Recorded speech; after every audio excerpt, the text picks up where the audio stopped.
Okay, dinner's made. We're all chilling. I think Corey picked up a little bit.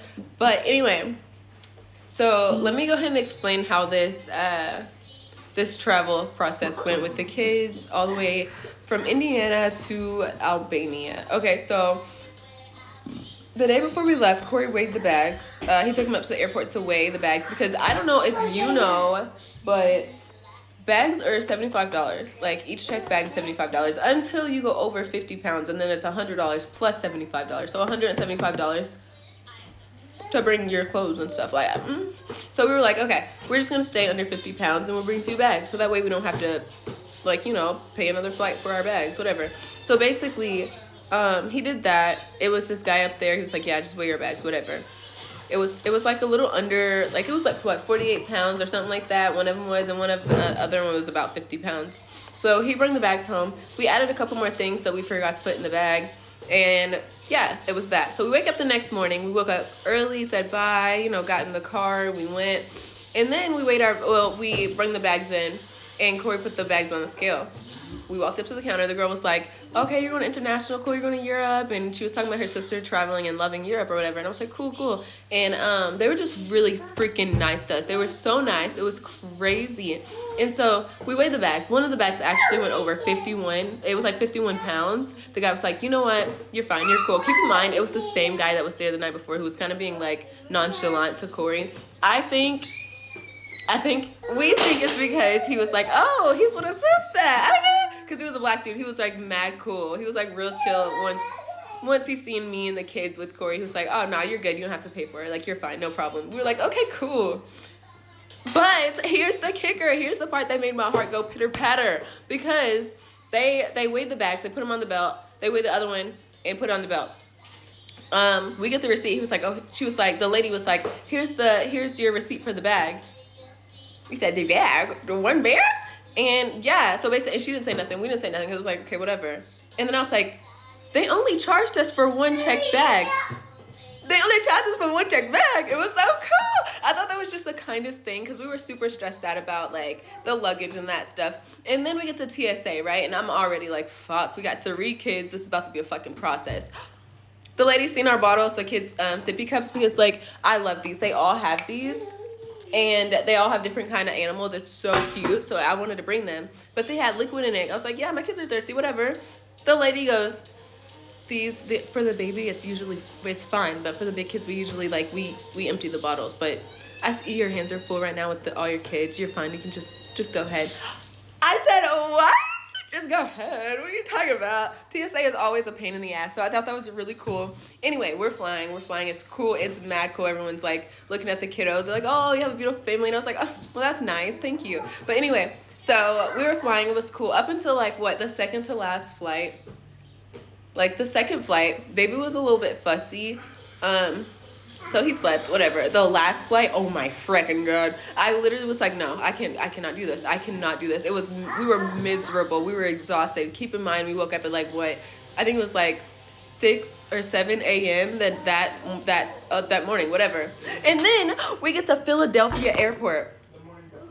Yeah, the morning before. We get to Philadelphia Airport. This is like, our second day of travel, literally. The beginning of the second day. Yeah, this is the beginning of the second day. And Riley's like, oh, what were we? We're in like security or whatever. They were checking our bags one more time, checking our person. Riley was like, Mom, I have to pee. I can't hold it. I was like, okay, cool. Corey, you stay here. They had to like check the bag, empty out, whatever. I don't know. And then we took Riley to the restroom. We come back and we didn't know where Corey was. We lost Corey in the airport. Me and the kids were wandering. Keep in mind, our boarding started in like 20 minutes. And we were like, no, I wouldn't say 20. Yeah, about 20 minutes. We were literally looking all over Philadelphia Airport. If you've seen Philadelphia Airport, you know that bitch is big as hell. So we literally were walking around. We didn't know where Corey was. We went to the front desk. They were like, oh, I don't know. And I'm like, that was in London? No, that wasn't in London. Was it London? Stop. We were in a different country. My bad. We were in a different country. And we lose my husband. We're in London. We're in fucking London. I don't know where I'm at all. So we're in London and we lost Corey. I'm at the gate. I'm at our gate. So I'm like, the lady was like, well, maybe he's at the gate. And I'm like, okay, cool, you're right. We go to our gate. Me and the kids are looking around. We can't find Corey. They go, if you're blah, blah, blah, we're starting boarding in blank minutes. Literally like a few minutes. Like, oh no, they said something like, we're getting ready to start boarding. Something like that. I said, oh my God, do I get on this flight without this man or not? What do I do? What would you have done? Like, what would you have done if you lost your husband and your flight starts off? Would you go ahead and just trust that he's about to get on the plane with you somewhere? Or do you stay and miss your flight? Anyway,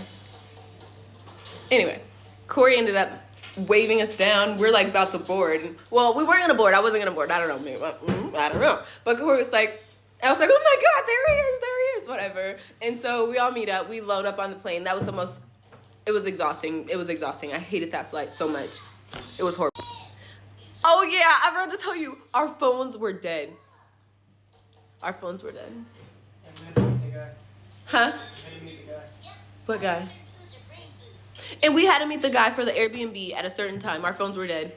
We didn't have any money. Like, we were gonna get money out in London, like exchange, like the currency, but we couldn't because we spent all of our time looking for each other. So yeah, there goes that. So yeah, it was a shit show. Like, started off great, and then it just went from great to like worse. Like, I don't even know. But like, anyway, everything ended up fine. Everything ended up working out. We made it to Albania with 2% on my phone. We ended up getting a cart for our luggage, because keep in mind, we're moving our whole lives to a whole nother country. So we had to get a cart, exchange money, get a SIM card, find a taxi, and meet this guy all before like 1 o'clock, 2 o'clock. I thought it was 1. Listen, I thought it was 1 o'clock that we had to meet him. So the whole time I'm panicking, like, oh my God, how am I going to contact him and tell him we're late? Like, what the hell? I get on my phone once we charge it, and it was 2 o'clock. We had to meet him at 2 o'clock. We had like an hour before we had to meet him. I was panicking for nothing. And then our taxi driver, he drove us to the place. He drove us here, and he was like, to the Airbnb, and he was like, okay, here you are. I messaged the host, and I was like, hey, we're here. He was like, oh no, I think he went to the wrong place. I was like, what? And so keep in mind, we already unloaded all the taxi. All of our bags are sitting on the curb. And we told him, I was like, hey, no, he was pulling off. We stopped him, hey, we're in the wrong place. And then he goes, like, he low-key was pissed. He did not want to take us, but then he did. And then after that, we got back in the car. He loaded us back up, and we pulled up to the guy. He was like, okay, I'm gonna walk you to the place we gotta go. And he does. Why is it the same place that we pulled up and loaded off the first time? Him, our host, and the taxi driver were going at it. They were like, no disrespect. Like, I love the language. It's beautiful, but I just don't understand it. But they were literally going back and forth. We were like, what do we do? It's just awkward, whatever. But then the host brought us in. It's a beautiful Airbnb. I love it so much. It was great. This went on for 8 minutes. I haven't even got to told how. I didn't even have to tell the rest of the story yet. Anyway, I'm probably gonna do a part 2 because like this is so fucking eventful. Oh my God. And then we went to Vlore yesterday to find an apartment. That's a story in itself. I'm gonna do another video. Hold on. Okay, where did I leave off? So yeah, anyway. The Airbnb is beautiful. Like, we loved it. Did we go out that first day? We went out, I think, to go get some stuff, didn't we? Yeah, we had to get food. So we went out. We went to try to go get food. We couldn't find anything, so we opted out for Burger King. We know the place. We know Burger King, whatever. And we did that. Oh my God. Okay, that noise was the cup that I just showed you guys breaking. My baby just broke his cup, so yeah. We opted for Burger King. And it was great. Listen. We walked into the place, and I've never felt so like awkward. Everyone, from the customers, there was like 2 customers in there, from the people in the back, they literally, okay, I'll show you. They are behind the counter. They're behind the counter working, literally not even just looking. They stopped, turned towards us, and was like, everyone. There was like 8 people in there, and they literally stopped and turned to stare and watch us order. But they were so kind. I think they were just kind of shocked to see like I guess an interracial couple and their kids. I don't know. And not only were they staring, but when we came up to the counter, like to order, they all came towards the front and just stood there and watched us order. Just watched us, right? I'm awkward. Like, I'm not shy. Sorry. I'm not shy. But babes, I immediately was like, I done forgot what the fuck I was doing. I said, what the fuck? I don't even know what I'm at anymore. Anyway, but we ended up getting food. It was great. It was actually I don't know, like, so far what I'm learning is that they're not like really big on sauces, so it was pretty dry, but it was so good. Like, fast forward, we ate our shit, it was great, everything's good. We go to Vlora the next day. Why the fuck did I schedule a trip to Vlora 2 hours away? Our first day here, I don't know. I have no clue, but I did. So we go to Vlora and to look at the place, the apartment that we seen online, and we were, we were just shopping around a little bit. Fell in love. We loved it. We loved it so much. Oh my god, like we were about ready to sign and move in that same day. So I guess we didn't do the conversions from USD to like euros or whatever. So we're gonna wait. We're gonna keep looking. So we ultimately ended up deciding that we're gonna move to Vlora for a month via Airbnb and like look around and actually take our time to figure it out, whatever.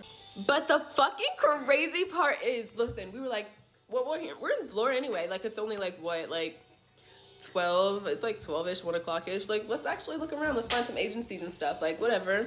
And so we did a little bit of something. Like we walked around, we ended up getting like food, some fruit. We were just vibing, like we were vibing. We were like, okay, let's go back to Tirana. Like we need to go back. We need to get ready to eat and go to bed. The buses stopped running. The buses stopped fucking running at 4. So and it was like 4:50. We were like, what the fuck do we do? What the fuck do we do? We found a taxi driver and we're like, hey, could you take us to the bus stop? Like, just in case, we want to know, whatever. He was like, yeah, but I'm pretty sure no buses are running right now. We're like, hey, whatever. And then he pulls up, yeah, no buses. We were like, oh, okay. So the taxi driver was like, yeah, $100. Excuse me? How much? $100 fucking dollars. $100. So we paid it because bitch, we can't be stranded, So we paid the $100. It was a shit show. And we're exhausted. Also, I don't know. I should have let my kids rest because baby, my youngest, he was just going and going. Like he was just fussing. He was not letting up. He would only be quiet if I was holding him. And if I wasn't holding him and doing exactly what he wanted, tears, yelling, not just yelling, screaming, like he's wailing at the top of his lungs. And we're like going fucking crazy. We're lost. We are a little bit disappointed because the apartment that we wanted, we're not getting. It was a lot going on. Oh my gosh. And then we get back to Tirana, hungry as the fuck. We had like a chocolate croissant. No, I think we had a pistachio croissant, which was fucking phenomenal for one. And the kids had chocolate. We were like, okay, we'll just eat when we get. We didn't eat. We were starving. Oh my god, we were starving. And so we got back to Tirana, and then we were like, okay, cool, we'll eat here. We didn't know what to do. What did we end up eating? Then no, while we were on our way, I ended up ordering via DoorDash. It's not DoorDash. It's called like Baboon. I don't know why they named it that, but whatever. We ordered food through Baboon. Both dinners, the 2 nights we've been here, we spent like $32. We said, what the fuck? We could have kept this shit. We did this shit in America. What the fuck? And so we were like, whatever. So yeah, that happened. And then we ended up eating out. It was decent. It was good. So yeah, that happened. It was a cool adventure. It was nice. And now today we were like, you know what? We need to let our kids rest. And we did. And they slept until the afternoon. We got up. We found an Airbnb to stay in for a month in Vlora so we can be in the town that we want to live in and look around and at a feasible place, like at a feasible level, so we don't have to travel 2 hours away every day for looking for an apartment or whatever. So that happened. Today was super chill, super vibey. The kids loved it. I was able to cook dinner. They're able to watch TV and vibe and run around. It's great. I think moving to Europe was the best decision we could have made. Like, the energy is just different. Like, they say different states have different energy, like, so far, like, yeah, this has a whole different energy and it's so welcoming and freeing. And I just feel like, is America a scam? ? Like, I don't think we need to question it anymore. I think a lot of us don't need to question it anymore, but I'm here to confirm, in fact, it is a scam. It's a scam. But we're having a blast and we love it. And I don't know. I could see this being it, but I'm an extremist and it's only been 2 days, so we'll see.